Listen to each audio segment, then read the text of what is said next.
Alright, welcome back. So this will be part 2 of the mini series, I guess. Guide for the upcoming win raid. This will be focusing on defense reduction units. These are more focused for the 1 minute requirement that I'm assuming the raid will have. Just if it doesn't have this requirement, then you can also just gloss over this one, I guess. This one I'll try to go by a little faster because I don't want another 20-minute episode of just me talking. So I will only point out the really important things about these units. So this first unit, free to play. You get him immediately as soon as I start up of the game. His second skill has 90% chance to reduce enemy defense by 5%, as long as it's at the level 2. He's a free-to-play defense reduction unit at 90% chance. That's honestly... I honestly did not know he did that until I looked further into it. But that's amazing, because technically anyone can do the defense reduction and still have a decent enough DPS. I guess he's decent DPS.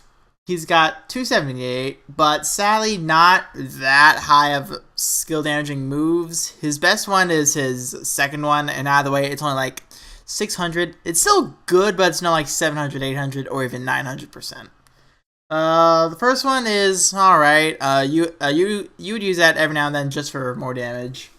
Abilities, he does the player XP increase, so that might be another reason why you would bring him, just so that you can level up a little faster, so that you can do more runs a little bit quicker. Stun chance, not good for this raid, might be good for another win raid, who knows.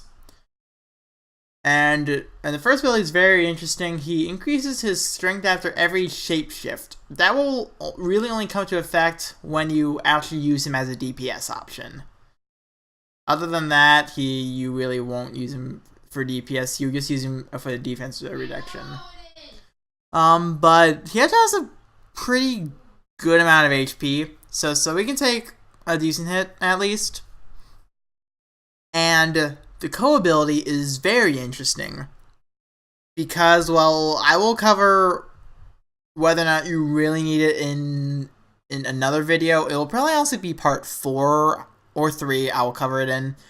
But Dragon Gauge fill rate. This could help you summon another dragon more times for the 1 minute requirement, which, well, dragons I'll go over in part 5 definitely. But the Dragon Haste is really good. I would seriously consider him because he can fill in like 2 roles, as well as you actually. She's another DPS one, and now she's here because of her second skill. So I won't go into her too much. Just if you didn't watch the DPS one, be sure to watch that one first because I kind of explained how I'm going to format these. But well, the reason why she was on the DPS is all because of her pretty high attack stat. Wait a minute, actually, let me double check these two. Yeah, she's got slightly higher attack, but because she's a dagger unit, she's getting damage off quickly, and her second skill it boosts her attack. But then it has that defense debuff.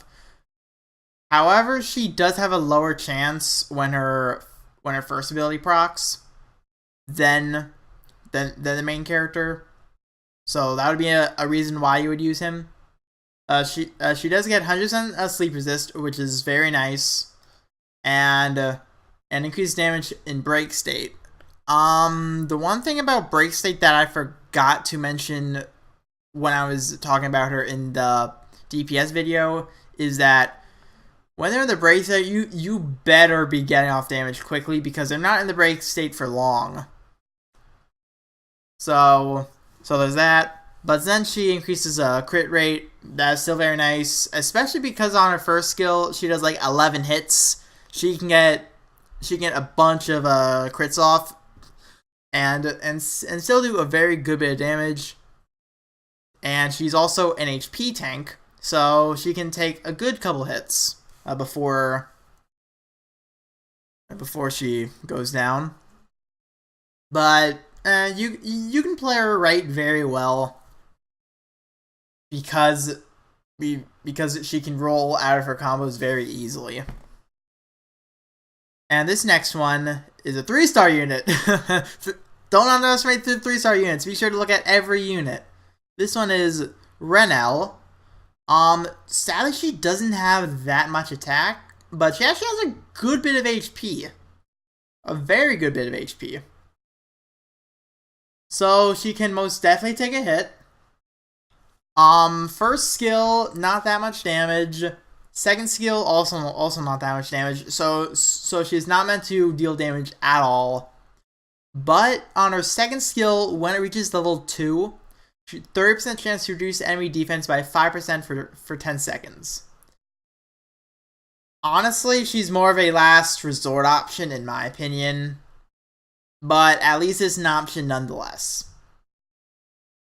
Then if we were to go to abilities, she has the same ability when it comes... Wait, is it? It's similar. It's very similar. She has increased chance of dealing debuffs when her combo is 15 or higher.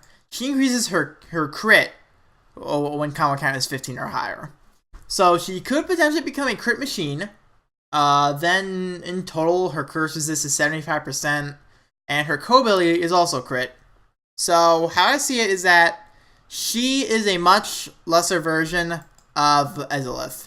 Just if you don't have Ezreal, you can use her. But obviously, Ezreal will surpass her in every way. And the final unit in this is Vanessa. Don't sleep on Vanessa, alright? She has really high attack power. She's 11 behind Mikoto. But the reason why she was not on the DPS is because axe attacks are slow. That's why she's not that good on DPS.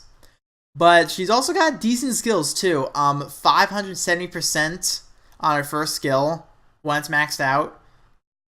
But then on her second skill, when it reaches level 2, 100% chance to reduce enemy defense by 5% for 10 seconds.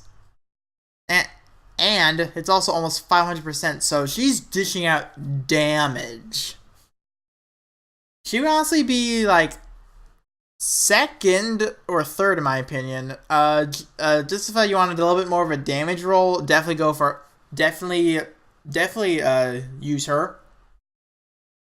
And she's also got a good bit of HP too, so not only is she hitting like a truck, she's also taking it pretty well too. Her first ability is Stupid. Increases force strike damage by up to 40%. When it comes to bosses, when you force strike them while they're in the overdrive state, that will deplete their gauge faster. So just if you use her correctly, she is just dealing so much damage. But once again, she's not in my DPS video because axe attacks are very slow. It goes 1, 2, 3. It's slow. Versus like Mikoto, where it's very rapid. It's like 1, 2, 3. Probably even quicker than that. The next one is Stun Chan. A reduced stun up to 100%. Not good for this upcoming raid, but could be good for another raid.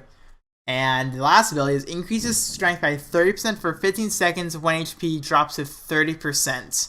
That it only procs once, but just if you ever do get to that point, oh my god, she's going to hit like a truck. She will become stupid. But then her co-ability increases defense. She will honestly be a very valuable unit because most of the units fire units, I should say, they don't increase defense. So just if you slap her onto a team, more than likely her co ability will not be used up. So she's a very good member to have for this raid. She'll be very good. So let's recap very quickly. Free to play option, just if you don't have anyone else on this list. Still very good. The Dragon Haste, I will cover that in another video, but he is definitely one to consider. Ezlith, just if you have her, she would obviously be your first option. She's just very good. Renelle, I would view her as a last resort option, just if you don't have the main character worked up, or if you don't have the other two, but yet you've been working her up for the reason that you like her character or something.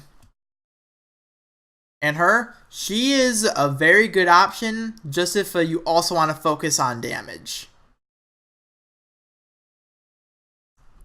So that is it for the video, really. I forgot to mention this when I started, but be sure to subscribe.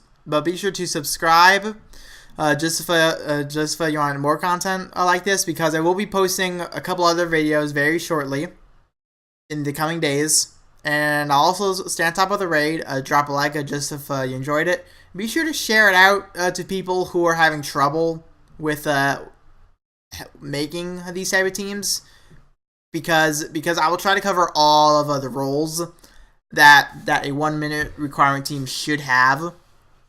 So definitely I'm trying to recommend this video out to those who are struggling and or don't know who to work up. So either way, peace until the next video.